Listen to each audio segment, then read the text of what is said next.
Hello everyone, my name is Robert, but you can call me Angela Murkrow, and today we're going to talk about something a little bit different. If you're new to my channel, then first, welcome, thank you for stopping by. And second, I like to talk about Dynamax Adventures. It's probably one of my favorite features introduced in our recent Pokemon game. And considering the rewards Dynamax Adventures offer, it's available surprisingly early in the game. For a game that introduced a level cap for catching wild Pokemon, and then gives you the ability to catch a shiny level 70 Zygarde before you even think about the first gym, seems like a massive oversight. Certainly Pokemon put extraordinary obstacle in your way, right? Like a trainer with a team of level 70 Pokemon?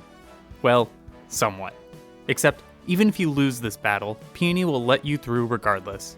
This hardly feels satisfactory. If I want to coast through the gym challenges with a team of over-leveled shiny legendaries, then I should earn it, right? So, I decided that I would try to beat Peony with the lowest level team possible, and with the least amount of story progression. After all, what's Pokemon without setting unnecessary restrictions for yourself? First off, I should lay out some ground rules. I could only use a single copy of either Sword or Shield.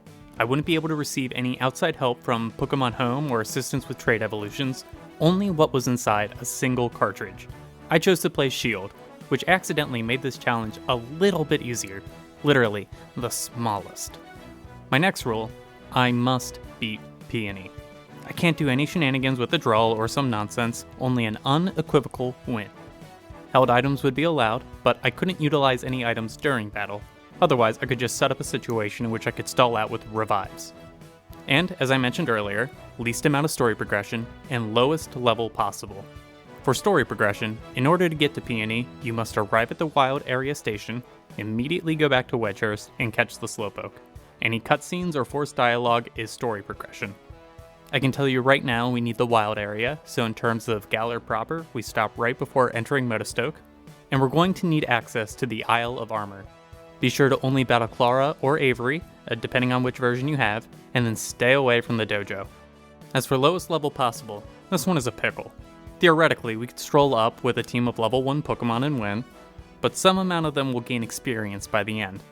So what's the best way to measure what team is the actual lowest level?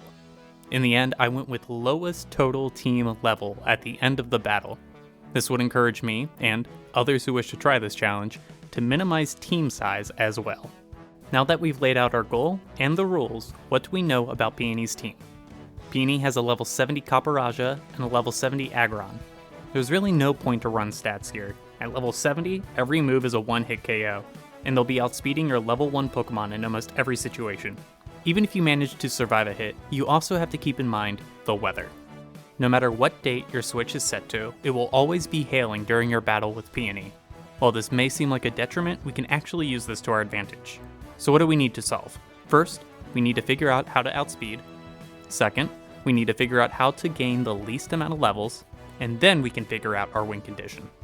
There's a fairly simple trick to make sure that you always go first, and it can be done with one of 3 Pokemon: Cottony, Impidimp, and Klefki. These 3 Pokemon each have access to the ability Prankster in either the move Switcheroo or Trick. For this challenge, I'm going to choose Cottony. Cottony can be found in Raid Dens 27, 59, or 70, which can be found in the Dappled Grove, either here or here, Bridgefield here, in the Stony Wilderness here, and in the Giant's Mere here. After we toss in our wishing piece, I recommend utilizing the date skipping manipulation to re-roll your den a couple of times, even if you've already found a Cottony. As we are preparing for this challenge, I also want to advise picking up as many Watts and berries as you can along the way. Next, you'll want to go catch and battle a series of Snorunt until you start finding them with yellow auras. Pokemon with yellow auras will always know one of that species' egg moves. We're looking for a male Snorunt with the move Switcheroo. Find a spot in the wild area where it's hailing and start your grind. Once caught, head to the daycare in Bridgefield and leave your male Snorunt and your female Cottony. Pick up eggs from the daycare until you've hatched 2 Cottony, and be sure they both have the ability Prankster, and that they both know Switcheroo. Obviously, we want to give Peony's Pokemon an item. But what? If you travel back towards this area of Bridgefield and speak to the NPC on the right, he will give you a random assortment of held items and evolutionary stones. We'll want to give him 500 Watts until we get 2 Lagging Tails and a Leaf Stone. The lagging tails are for our 2 Cottony, and the leaf stone is a secret tool that we'll save for later. As for our 2 lagging tails, this is an item that makes the holder move last in its priority tier, bracket, whatever the word is. Like I mentioned, Prankster Cottony gets increased priority with status moves, so each Cottony can give Peony's Pokemon a lagging tail without having to worry about the item's drawback. Now that we know how to outspeed, how do we also set up and end with the lowest totalist team level? When I knock out Peony's first Pokemon, I want to make sure that the least amount of Pokemon on my team gain experience. I want to be able to set up on Peony's Aggron without knocking out his Copperajah first. To do so, I needed a Pokemon with access to either Roar, Whirlwind, Circle Throw, or Dragon Tail. Unfortunately, those 4 moves have a negative priority, so even with our lagging tail, Copperajah will still get the first move. So how do we survive a hit? For this, we're going to head to the Isle of Armor and catch a Skarmory. Skarmory has access to Whirlwind and the ability Sturdy. However, Skarmory can only learn Whirlwind as an egg move. Once you're on the Isle of Armor, I want to recommend stopping by Challenge Beach and catching a couple Magnemite. Magnemite can have the ability Magnet Pull, and if a Pokemon with Magnet Pull is at the front of your party, he can increase the spawn rate of Steel-type Pokemon in that area. With some Magnemite in tow, make your way to Challenge Road. This is actually where choosing Shield has a slight benefit over Sword. If you're playing Shield, Pokemon that spawn in the overworld, like in the grassy area, not the static encounters, those Pokemon appear at a slightly lower level than the same Pokemon in Sword. In Sword, these Pokemon appeared from levels 16 to 21. In Shield, the same Pokemon can be found between the levels 10 and 15. Considering our catching level cap is set to 20, we can be sure that catching will always be an option by choosing Shield. We want to battle or catch any Skarmory that appear. Doing so increases the odds of finding one with a yellow aura, just like we did with the Snow Run earlier in this video. Pokemon won't appear with these yellow auras without battling or catching a Pokemon of that species at least once. When a yellow aura Skarmory appears, I recommend catching it before finding out if it has Whirlwind or not. Catch a Skarmory of the opposite gender and head back to Bridgefield to toss him in the daycare. By this point, we should be wishing for some mode of fast travel. The bike isn't given to us until after the first gym, and we can't call for the Corviknight taxi until we've done a bunch of Motostoke nonsense. After we hatch a Skarmory with Whirlwind and Sturdy, we can toss it in the box and move on to the next part of the plan. Now we can start planning our first knockout. But how do we do it and cause the least amount of experience gain? We've put a tail in Copperajah. Copperajah knocks out our first Cottony. We send out Skarmory. Copperajah takes us down to 1. Whirlwind. Aggron comes out. Hail takes out Skarmory for a clean switch into Cottony. Switch items. And our third Pokemon gets knocked out.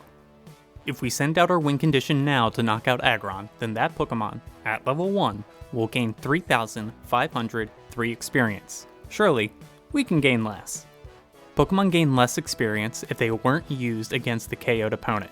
So if we can get our Pokemon to faint right before Aggron does, then our win condition in the back will only gain 1,752 experience points. And how do we manage to do that? With Destiny Bond.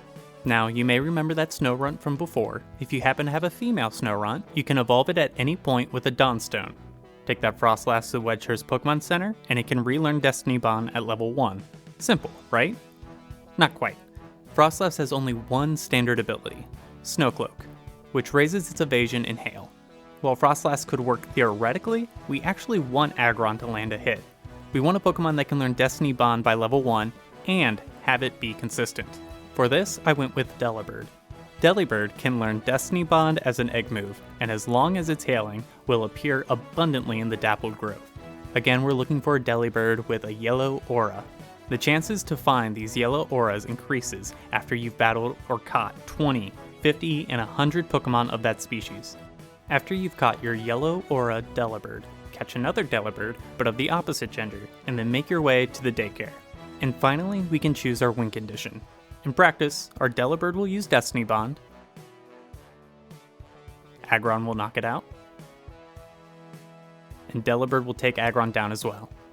This means we have 4 knocked out level 1 Pokemon, none of which will gain experience, but our one win con will gain 1,752. Currently, our total team level is sitting at 4 plus whatever level our win con just went to. but will that level be the same regardless of which Pokemon we end with? Well, for my 20-some years of playing Pokemon, I found that each Pokemon belongs in one of 6 experience groups. Erratic, Fast, Medium Slow, Slow, and Fluctuating, where Erratic needs 600,000 experience points to level up from 1 all the way to level 100, with each group needing more experience than the last group, with Fluctuating requiring 1,640,000 experience. On the surface, it would appear that we would need a Fluctuating Pokemon, right? Just to be sure, I went to Bulbapedia's page on experience, and real quick, I should warn you, if you're the kind of person who gets easily overwhelmed by equations, graphs, and words like quartic, polynomial, and piecewise functions, then this page may not be for you. But if you manage to scroll quickly, you can find a very handy color-coded chart. We just need the left half of this chart.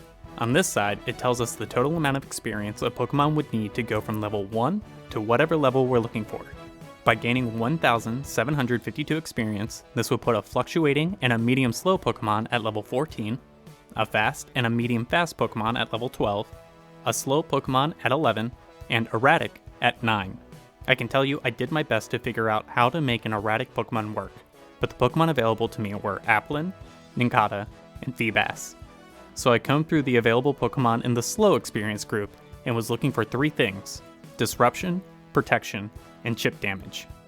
I doubted that I would be able to get a one-hit KO, so I needed to make sure that if my Disruption failed, I would be able to survive a hit. And if I'm able to set both of those up, then I can use my Chip Damage to knock out Copperajah.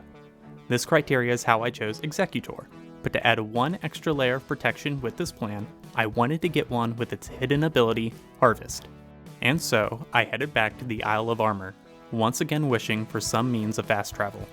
To get its hidden ability this early in the game, you can either find it in this den, if the beam is that pinkish purple, but because I thought it would take too long, I decided it would be easier to find 75 of these.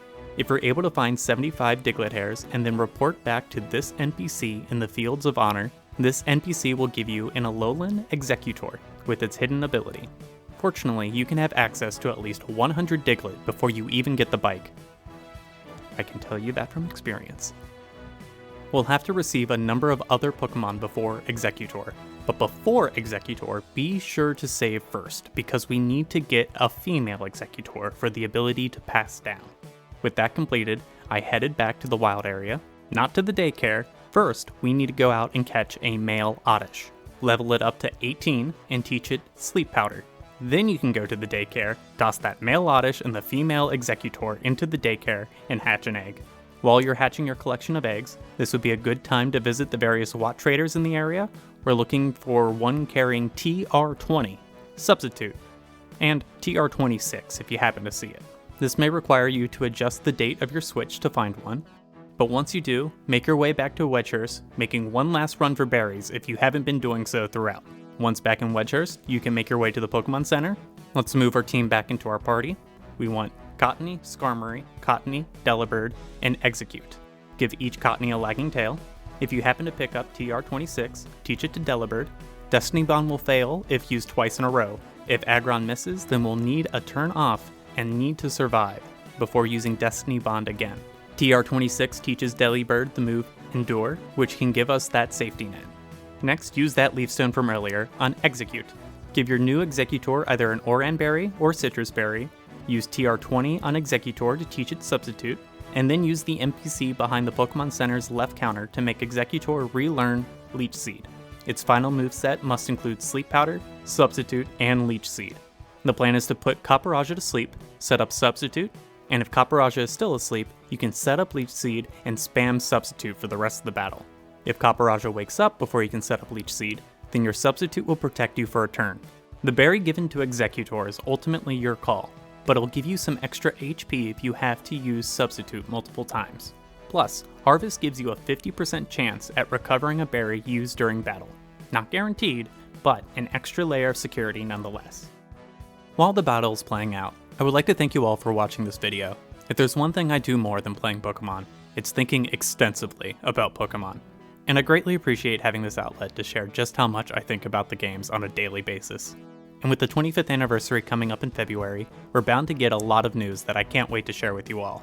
Please be sure to leave a like, and if you would like to see more videos like this, subscribe to my channel. You can support me on Ko-fi at Angela Murkrow. I also want to thank James Allen for providing the music, Kayla Williams for creating my avatar, the frame, and the Tangela Murkrow wallpaper. And I'd like to thank Nick Kelke for a bunch of audio and technical assistance. I want to make sure I can continue to compensate them for their help. By contributing to my Ko-fi, I can commission these fine folks more often as I work to improve my channel. My Executor ends the battle at level 13, bringing my total team level to 17. If you want to give this challenge a try, then be sure to let me know how you managed to do. You can leave a comment below or let me know on Twitter at Angela Murkrow. I'd love to see other ways people try to approach this challenge. Once again, thank you all for watching. My name is Angela Murkrow, and I'll catch you next time.